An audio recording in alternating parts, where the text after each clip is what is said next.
The clubhouse door groaned open, and late afternoon light sliced the dim room like a blade. In that golden beam stood a boy, backpack hanging crooked scuffed sneakers, a fresh bruise under his left eye. Conversations clipped mid-sentence. Pool cues froze mid-air. Even the radio lost its nerve. Robert lowered his mug, alert. The gray in his beard hid scars you couldn't see. Diego straightened on his stool. Ben's jaw went tight. The boy drew a breath. When he spoke, his voice was clear despite the tremor in his hands. "Can you be my dad for a day?" Silence thickened. It felt like every man in that room revisited the childhood he'd rather forget. Robert saw Tommy aging alone in the system. Diego remembered the day his father vanished. Ben traced belt marks he'd inherited from his own. The purple on Justin's face said as much as any words. "You lost, kid?" Ben's voice was steady, not cold. "Friday is career day. Everyone brings their parents. I don't have anyone to bring." Robert stepped forward. "What about your mom? And your dad?" "My dad died in Afghanistan 4 years ago." His fingers brushed the edge of the bruise. "My mom's boyfriend. He's not the type who shows up at school." Diego crouched to meet his eyes. "That bruise, bike accident?" The boy held his gaze a beat, gave in. "Dale. When he drinks and my mom's on shift at the hospital, he loses it. Last night was about the trash." The air in the room dropped a few degrees. Something old flared in Robert's chest, a promise he'd made years ago. "No child left unprotected on my watch." "What about school?" "There's a kid, Nicholas. He and his friends corner me.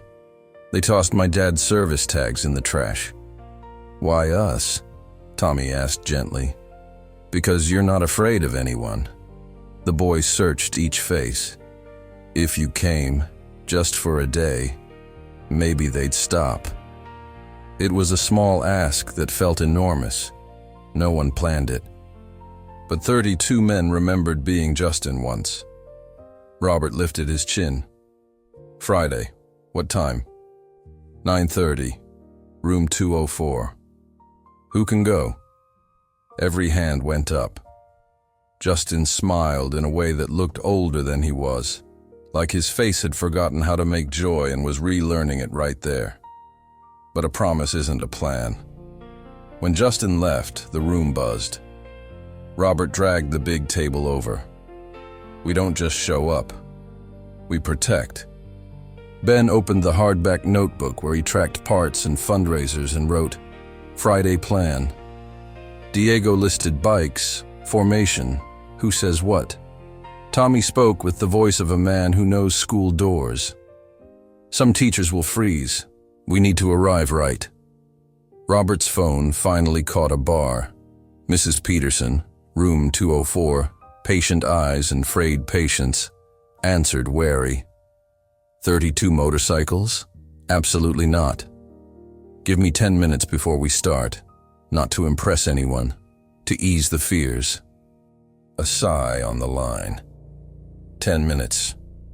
That night, Robert pulled into the empty school lot and saw another memory. His 7-year-old making herself a sandwich while he drank too much to notice. Never again, he'd sworn. The gym lights flicked on. Hank, the custodian, clicked a padlock and squinted. "This about the kid with the shiner?" "It is." The nurse has been writing things down. The lock snapped shut. A trail of proof began to glint in the dark. Thursday sounded like a toolbox. Ben rehearsed the technical talk, torque, balance, engine braking, so they weren't just leather and noise. Diego built a poster. Things you don't know about motorcycle clubs. Toy drives, veteran breakfasts, escorts for women at risk. "We're not going as villains in jackets. We're going as neighbors." Tiny turning points landed each hour. Mrs. Peterson called back, still skeptical, newly curious. "Can you talk science?" We'll take an engine apart on paper and talk about community from the heart. And the boy? He'll hear that family is the people who show up. Friday woke up the color of steel. Justin rose too early, put on his father's funeral shirt, and watched minutes limp across the kitchen clock. His mom, already in scrubs, kissed his forehead and apologized for missing it. "It's okay, Mom. Today He almost said won't be alone. Swallowed it. The cereal went soggy, untouched. In the hallway, Nicholas waited with the crooked grin of a kid who learned to wound before he could be wounded. "Hey, orphan, who you bringing?" Justin breathed the way his dad taught him. In for 4, out for 6. He kept walking. Room 204 smelled like dry erase marker and percolator coffee. Sharp suits, a lab coat, a pilot with wings on his chest. The clock seemed to mock him. Minutes dragged. Mrs. Peterson shuffled note cards, hiding her nerves. Silence knotted in Justin's stomach. Adults promise. Adults disappear, he thought. Then, from somewhere outside, a low, steady sound. One rumble, then another. Windows rattled. Voices died. Heads turned toward the courtyard. Something was coming. Justin's hand trembled. But what the room heard next wasn't his hand. It was the street itself. The sound swelled until it owned the air. One roar, then 32. Bike after bike rolled into the courtyard like a thunder brigade. Concrete hummed, glass quivered. Even Justin's heartbeat synced to the machines. Kids pressed to the windows. The teacher stopped mid-sentence. Parents in crisp suits and heels stared, unsure. A man in a leather jacket swung off the lead bike. Gray beard, steady eyes. Robert. Behind him, 31 brothers. No smiles, not because they were angry, but because the moment asked for respect. They walked the corridor in silence. Bootsteps heavy, chains chiming, a hush rising behind them. Justin held his breath. Until that instant, he'd never believed a promise could actually arrive. Robert stopped at the door. "Justin Miller?" The boy stood slowly. "Here." Robert smiled. "We came for you, kid." Chairs scraped back. A quiet kind of applause. Nicholas, the loudest of the bullies, was speechless. His father, the expensive suit attorney, stepped back half a pace, the kind of step born more from fear than surprise. Robert faced the class. "Good morning. We're from the Iron Guardians Motorcycle Club. Justin asked us to share a little about what we do." His tone was calm, almost teacher-like. Ben took over, voice rough and kind. "Yeah, we fix engines, but we look after people too. Toy drives, veteran breakfasts. We walk women to safety when they need it." Some parents traded uneasy looks. Others started listening for real. Miguel, the quietest, stepped forward. "I grew up where love came with a slap. I almost kept that cycle going. Someone taught me that strength isn't hitting, it's protecting." Silence filled the room. Even Nicholas didn't move. Mrs. Peterson dabbed a quick tear, hoping no one noticed. Robert pointed toward the back. "That kid asked us to be his dad for a day." He looked at Justin, voice firm and gentle. "But real family doesn't come with an expiration date." "Looks like you're stuck with us now, kid," Ben added, drawing soft laughs and honest applause. As the clapping spread, Justin's face changed. The boy with a purple eye gave way to a kid with a whole smile, his first that didn't have to hide. Out in the hall, Nicholas's father approached, hand out, practiced grin. "Quite a show." Robert held his gaze. "Wasn't a show, it was a warning." "Is that a threat?" "It's a promise." Engines rumbled back to life outside. Justin stood still, trying to memorize the sound. Robert knelt beside him. "Tomorrow you're coming with us." "Where?" "Learn to get grease on your hands and fear off your heart." Justin nodded, words stuck behind his teeth. Dust lifted in the courtyard. The roar drifted away, like it was hauling a piece of the past with it. But the world outside that school hadn't learned how to lose yet. And the quiet at his house that night would be more dangerous than any engine's noise. For 2 days, Justin lived what felt like a dream. He changed oil, stained his palms with grease, and laughed out loud. For real. The scent of metal and gasoline felt safer than his own front door. When he slept, he still heard distant engines, a sound that now meant protection. Dreams don't last long in a house built on fear. Monday night, the old pickup coughed down the street. Dale was back. The engine noise pulled nausea up by the roots. Justin recognized it the way you recognize thunder before the storm. The door slammed. "So you've got new buddies now?" His voice dragged, beer and rage. Justin sat at the table, homework open. He didn't answer. Dale moved closer. "Saw you online." "The biker kid. Everyone laughed at me at the bar." He punched the table. "You think you're a big man now?" Justin kept his voice even. "I just needed someone to go to school with me." "Someone?" Dale grabbed his collar. "I'm someone. You're not my dad." The words slipped out before Justin could stop them. The room froze. Dale's hand rose, but the blow never came. The doorknob turned. The door opened easy. No kick, no shout. Just the calm sound of boots on hardwood. Robert stepped in first. Behind him, Ben and Diego. 3 more waited outside, silent, steady. Leather and road washed the fear out of the air. Dale stumbled back, confused. "What the hell is this? What are you doing here?" Robert held up a phone. "The lease is in Jennifer's name. She gave us a key this morning." "This is trespassing." "No," Ben said, voice low. "This is an intervention, one that's overdue." Justin shook, not sure whether to cry or breathe. Robert knelt to his level. "You okay?" The boy nodded, eyes wet. "Now he is," Robert finished. Diego set a folder on the table, a flat thud. "Open it." Dale hesitated, then flipped it open. Photos, school nurse notes, saved messages, proof. The truth on paper. Robert folded his arms. "Your story here is over, Dale. You can't threaten me." "We're not threatening," Ben said, lifting another document, an order of protection ready to file. "We're giving you a choice." Silence settled heavy. Justin realized courage has a sound, the hush before someone decides to change or to run. Dale stared at the floor, then at Justin. For an instant, his face looked tired, almost human.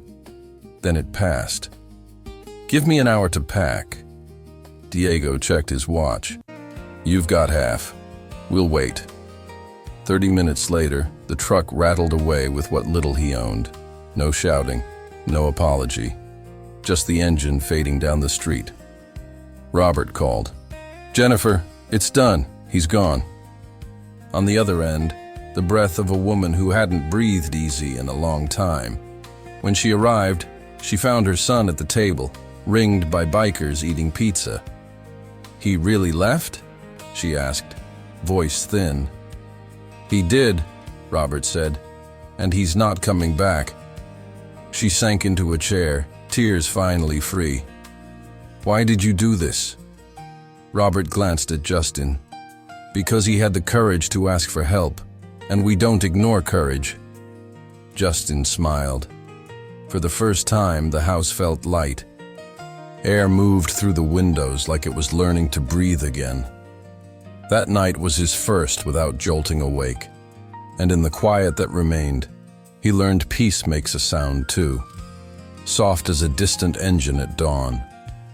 Weeks slipped by like someone relearning how to walk. Every afternoon, Justin showed up at the club, backpack on, shy smile, notebook open. While the men tuned engines, he did homework at the counter. The clink of tools blended with their voices, and the place that once echoed with loneliness became home. Grades rose, bruises faded. His mom laughed again, light and unafraid. Robert noticed something else. Justin was okay, and Nicholas wasn't. At school, the former bully dragged his feet, eyes dim. No more insults, no shoves. Only silence, the kind that grows from inside. "That kid's sinking," Robert said. Ben nodded. "His dad's the lawyer from Career Day, remember?" "I do." Glass smile, hard eyes. "Same guy who lives at the bar." Robert set down his wrench. Payne changed addresses. They asked around, carefully. A school contact, someone at City Hall, a neighbor. Pieces fell together. Nicholas's mom died years ago. His father, Tom Bradford, never recovered. He drowned the grief in bottles and 60-hour weeks. The boy grew up alone in a house full of furniture and empty of affection. He turned into what he feared most, Ben said. A ghost with a pulse. "We fix engines," Robert answered. "Let's break a cycle." Next morning they walked into Tom's sleek office, expensive carpet, cold art, whiskey disguised as coffee. Tom looked up, irritated. "What do you want?" Robert didn't flinch. "Your son's going under, and you don't see it. My son is fine." "When's the last time you ate dinner together?" Ben asked. "Sober." Tom went quiet. "When's the last time you looked at him and saw your boy? Not the shadow of the woman you lost?" He exhaled. The mask cracked. "Get out. Not until you hear me," Robert said, pulling up a chair. "I almost lost my daughter. She was alive. I was the one gone. The day I woke up, she was already making her own dinner. She was 7. Tom looked away. Pain, new pain. Ben placed a card on the desk. "Support group for veterans and grieving parents." "I'm not that kind of person." "None of us were," Robert said, "until we were." Tom held the card. His hands shook. For the first time in years, he didn't hide it. "What if I try?" he asked, low. "Then we'll help Nicholas too," Ben said, "because healing a father saves a son." That week, Tom showed up. He sat in the back, stone-faced. 2 hours later, he walked out red-eyed with something new, the will to try. Meanwhile, Diego caught Nicholas after school. Starting a new group at the shop, engines, woodwork, talking. "I'm out," Nicholas muttered, not meeting his eyes. "Justin's going." The kid stopped. "He wants me there?" "Ask him," Diego said. "See what happens." Saturday. The miracle began. Nicholas stood at the clubhouse door, hands jammed in his pockets, unsure how to cross the threshold. Justin was sanding a plank. He looked up. For one beat, the whole past hung in the air. "I came to say I'm sorry," Nicholas murmured. "For everything." Justin was quiet. Then he set down the sandpaper. "My mom says we don't have to carry everything that broke." He nodded at the board. "Want to help with this corner? I'm terrible with corners." Nicholas's eyebrows jumped. "You serious?" "Yeah. Robert says building beats breaking. Let's start." The rasp of sandpaper filled the room again. Slowly, the quiet between them turned into talk. First about bikes, then about dads, then about fear. From the corner, Robert watched. It looked simple. 2 kids making a shelf. To him it was the best sound in the world, 2 cycles breaking at once. That night, as he locked up, Robert wrote on the tool board, "Family is who shows up. Healing is who stays." For once, nothing else needed saying. Years unspooled like long highway under late afternoon sun. Justin grew up. His voice deepened, his gaze steadied, his laugh came home to him. He never stopped showing up at the shop. Between engines and the smell of oil, he learned more than mechanics. He learned life without fear. Nicholas changed too. From adversary to friend. From silence to presence. Beside him, his father, now sober, smiled with the same tired eyes that once hid pain. Most Saturdays, the 3 arrived together, a kid, a man, and a future rewired by patience. Jennifer, Justin's mom, finished nursing school. She danced in the kitchen again, something her son thought he'd never see. She said laughter smelled like home, and home no longer smelled like fear.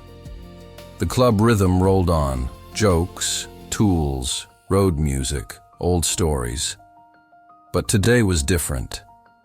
It was graduation day. The gym was full, balloons, handmade signs. 3rd row, Jennifer straightened her hospital badge and tried not to cry.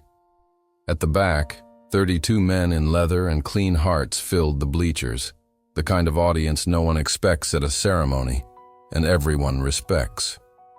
When they called his name, Justin walked up with the stride of someone who'd already met the worst and kept going. The mic squeaked, then settled.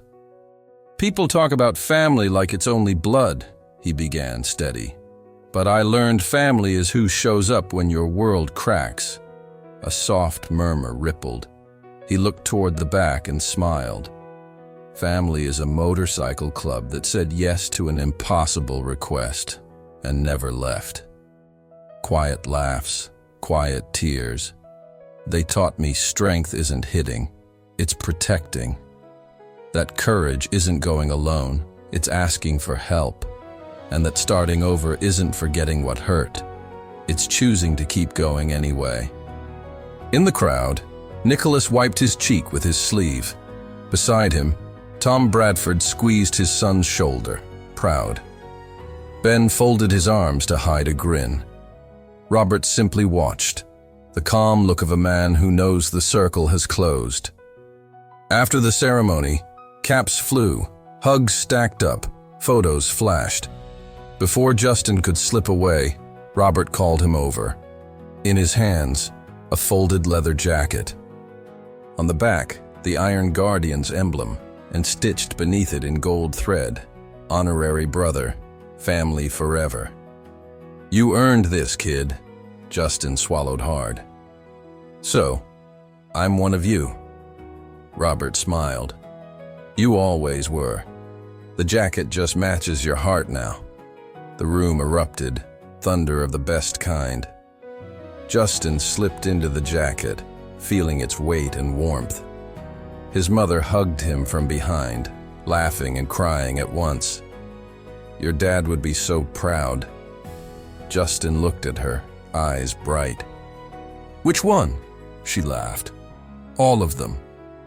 Outside, the sun was dropping slow. Bikes lined up, chrome catching the gold. Robert handed Justin a helmet. "Ready for the road?" "I've been ready," Justin said. Engines roared in unison, and the sound crossed the town like a song of freedom. Jennifer waved from the sidewalk, tears of joy on her cheeks. And Justin, wind in his face, heart in one piece, understood that destiny isn't about where you arrive. It's about who rides beside you. Because in the end, the soul's road is made of this: new beginnings, quiet courage, and people who refuse to give up on you. And you, who showed up for you when you needed it most? Tell us in the comments. This story is about courage, instinct, and faith, the kind of quiet strength we carry every single day. If this story moved you, check the pinned comment to discover products that inspire balance and renewal. Leave a like on this video, and don't forget to subscribe so you don't miss our next story. See you soon, right here, where stories remind us that even the smallest act of courage can change everything.